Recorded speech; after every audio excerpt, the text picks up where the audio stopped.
Hello students, आज हम पढ़ेंगे नागार्जुन के क्वेश्चंस, क्योंकि हमने इन्हें डिटेल में पढ़ लिया है। अब हम इन्हें क्वेश्चन फॉर्म में पढ़ेंगे। तो पहला क्वेश्चन है, बाबा नागार्जुन ने हिंदी के अतिरिक्त किस स्थानीय भाषा में अपनी कविताओं की रचना की है? तो इन्होंने की है मैथिली में। नागार्जुन का नाम जो लिया जाता है वो किस लिए लिया जाता है, मतलब कौन सी काल के कवियों में इनकी गणना की जाती है? तो वो हैं प्रगतिवादी कवियों में। नागार्जुन का जन्म कहाँ हुआ था?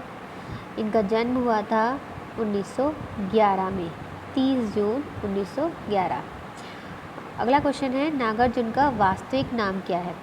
तो नागार्जुन का वास्तविक नाम है वैद्यनाथ।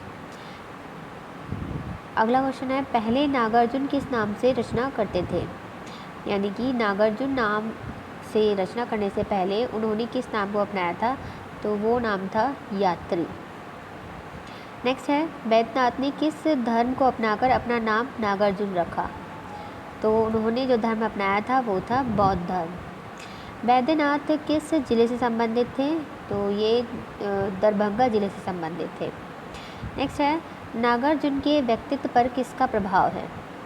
तो इसके अंतर्गत कूट के अंतर्गत इसमें आंसर देने हैं। तो इसका पहले हम ऑप्शन देख लेते हैं। राहुल सांस्कृतियायन, राहुल, निराला, भारतेंदु। कूट भी देख लेते हैं, एक सेकेंड। तो इसके अंतर्गत जो ऑप्शन सही है वो है ए और डी।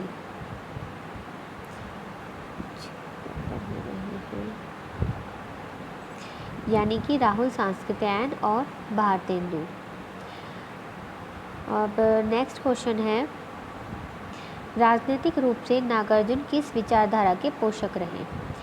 तो इनकी जो विचारधारा थी वो थी साम्यवाद। नेक्स्ट है, नागार्जुन की कविता में किसके जैसा अखंड पर्व दिखाई देता है? तो मतलब ये कवि पूछ रहा है कि किस कवि के जैसा अखंड पर्व दिखाई देता है? तो वो है निराला जी।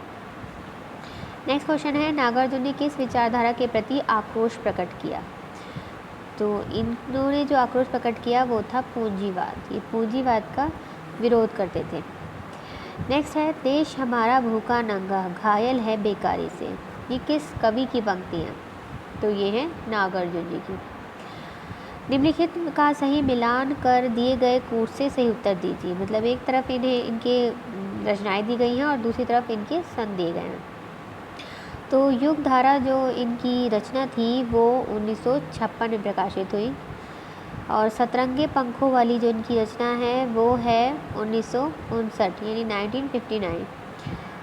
और जिनकी रचना है प्यासी पथराई आँखें, ये जो इनका प्रकाशित हुआ ये थी 1962 में, और भस्मांकुर हुई 1963 में। तो इसके अंतर्गत इसका जो सही कूट बैठेगा वो है ऑप्शन नंबर सी। नेक्स्ट है, निम्नलिखित रचनाओं में नागार्जुन की रचना नहीं है। तो इसके अंतर्गत जो इनकी रचना नहीं है वो है फूल नहीं रंग बोलते हैं। बाकी इसके अलावा सारी जो हैं वो इन्हीं की है, यानी कि खून और शोले, प्रेत का बयान, चना, जोर गरम, ये तीनों जो हैं नागार्जुन द्वारा लिखी रचित रचनाएं हैं। निम्नलिखित रचनाओं में नागार्जुन की रचना कौन सी है? तो ये भी पहले जैसा ही क्वेश्चन है। तो इसमें जो पहला ऑप्शन है आपका, अब तो बंद करो हे देवी ये चुनाव का प्रहसन, ये इनकी रचना है।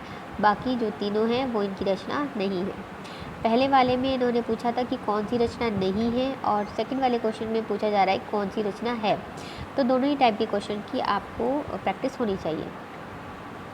तो इसके अंतर्गत फूलों का गुलदस्ता, का आईना, फूल नहीं रंग बोलते हैं, ये तीनों जो है इन्होंने नहीं रचित है। तो नागार्जुन घुमक्कड़ थे, ये बात सही है या नहीं? ये बिल्कुल सही है, नागार्जुन बिल्कुल घुमक्कड़ थे, जिसका इस चीज़ का जो प्रभाव इन पर पड़ा था वो था राहुल सांस्कृतियायन के कारण। नेक्स्ट है, नागार्जुन को घुमक्कड़ी की लत कहाँ से पड़ी? देखो मैं अभी यही क्वेश्चन आपको पूछा था और बताया था, सॉरी, और यही क्वेश्चन यहाँ पे आ गया। तो इसकी जो घुमक्कड़ी की जो लत इन्हें पड़ी थी, जो इनका प्रभाव जो जिससे पड़ा था वो था राहुल सांस्कृतियायन से। अब कथन दिया गया है और उसका कारण दिया गया है। तो घुमक्कड़ी में नागार्जुन और राहुल जी का साथ तिब्बत यात्रा से लेकर किसान आंदोलन और जेल यात्रा तक रहा। और तर्क दिया गया है कि यही कारण है कि नागार्जुन के लेखन पर राहुल जी का प्रभाव है। तो इसमें ये दोनों ही बातें बिल्कुल सही हैं। नेक्स्ट क्वेश्चन है 1929 में मैथिली की पहली कविता नागार्जुन के किस नाम से प्रकाशित हुई? तो वो थे वैद्यनाथ मिश्र विद्यार्थी। इस नाम से उन्होंने अपनी मैथिली की पहली कविता जो है प्रकाशित करवाई। विद्यार्थी, विदेह, यात्री, ये किससे संबंधित हैं? अर्थात ये जो 3 नाम हैं ये किसके हैं? तो ये जो हैं नागार्जुन जी के ही नाम हैं। आगे देख लेते हैं अगले क्वेश्चन। नागार्जुन जी की मृत्यु कब हुई? तो इनकी जो मृत्यु हुई थी वो थी 5 नवंबर 1998। नेक्स्ट क्वेश्चन है जैस पूर्णिमा को नागार्जुन का जन्म कैसे परिवार में हुआ? तो इनका जो जन्म हुआ था वो दीनहीन कृषक परिवार में हुआ था। नेक्स्ट क्वेश्चन है नागार्जुन ने जीवन का विसर्जन किया, कहाँ किया? अपने खेत में। तो इसका सही आंसर है अपने खेत में। नागार्जुन का जीवन संघर्ष कितने वर्षों तक चला? तो इनका जीवन संघर्ष जो चला वो 87 वर्ष तक चला, यानी कि 87 वर्ष। नागार्जुन जो हैं वो कहाँ के निवासी थे? तो ये निवासी थे तरौनी के। नेक्स्ट क्वेश्चन है विशाल भारत में कुछ कहानियाँ नागार्जुन की किस शीर्षक से संबंधित होकर छपी? तो ये था अकिंचन। नेक्स्ट क्वेश्चन है चना जोर गरम शीर्षक कविता में नागार्जुन ने किस शैली को अपनाया? तो इसके अंतर्गत इन्होंने जो शैली अपनाई थी वो थी व्यंग्यात्मक।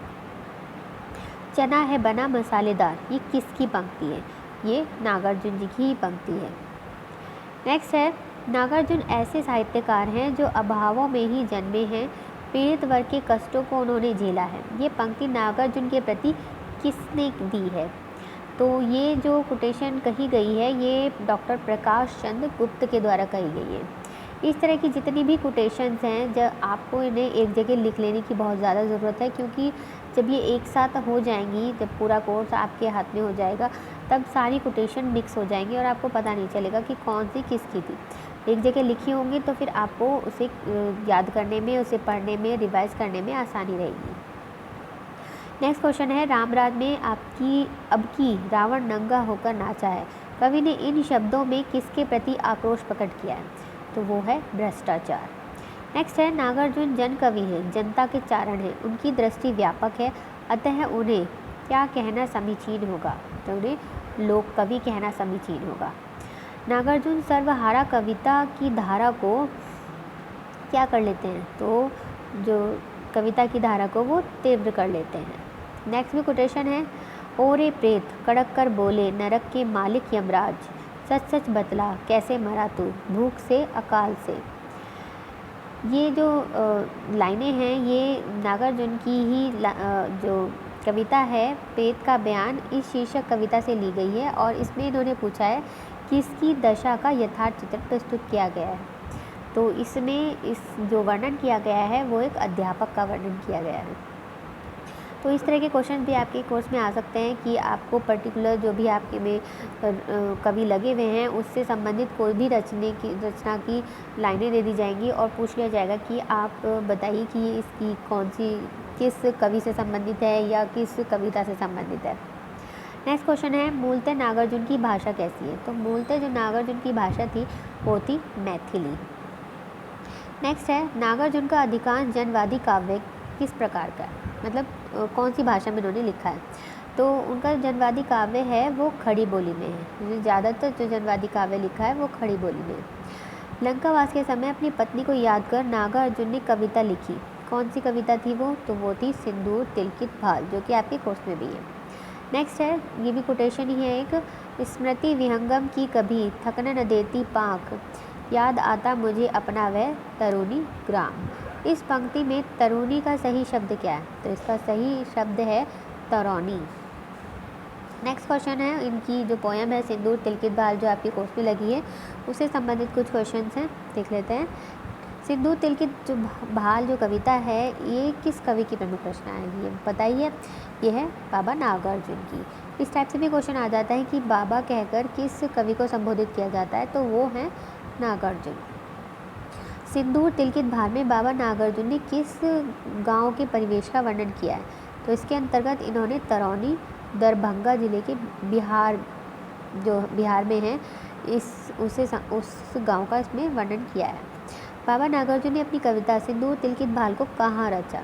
तो इन्होंने इस कविता को श्रीलंका में रचा, जहाँ की ये अपना जो किसी एक ग्रंथ को जो राहुल सांस्कृत्यायन ने लिखा था उसको पाली ग्रंथ में ही पढ़ने के लिए इच्छुक थे, तो इसलिए वहाँ चले गए और वहाँ पे जाके इन्होंने पहले पाली भाषा सीखी और फिर वहाँ पे ही वो बौद्ध भिक्षुओं से खुद पाली सीखते थे और वहाँ पे उन्हें संस्कृत सिखाते थे।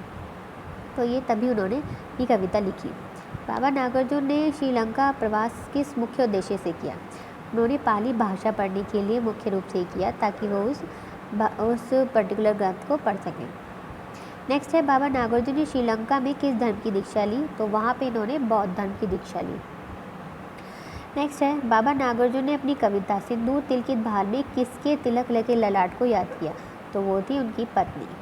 बाबा नागार्जुन की कविता सिंदूर तिलकित भाल कितने बंधों में है? ये क्वेश्चन अक्सर आते हैं कि पोयम बता दी जाती है, कविता बता दी जाती है और उसके बंध पूछ ले जाते हैं कि उसमें कितने बंध हैं। तो इसके अंतर्गत 3 बंध हैं।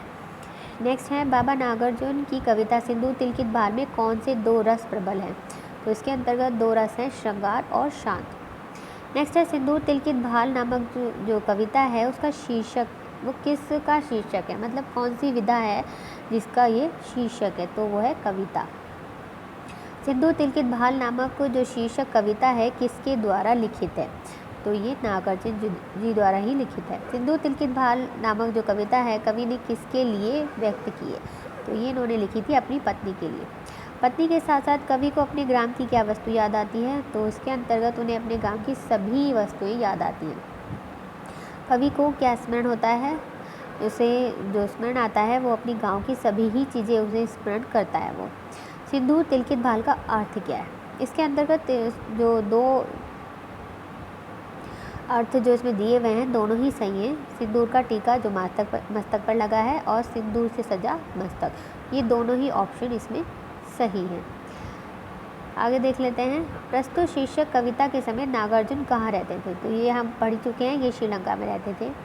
प्रस्तुत शीर्षक कविता में लेखक के ग्राम का क्या नाम है? तो इसमें ग्राम का नाम है तरौनी।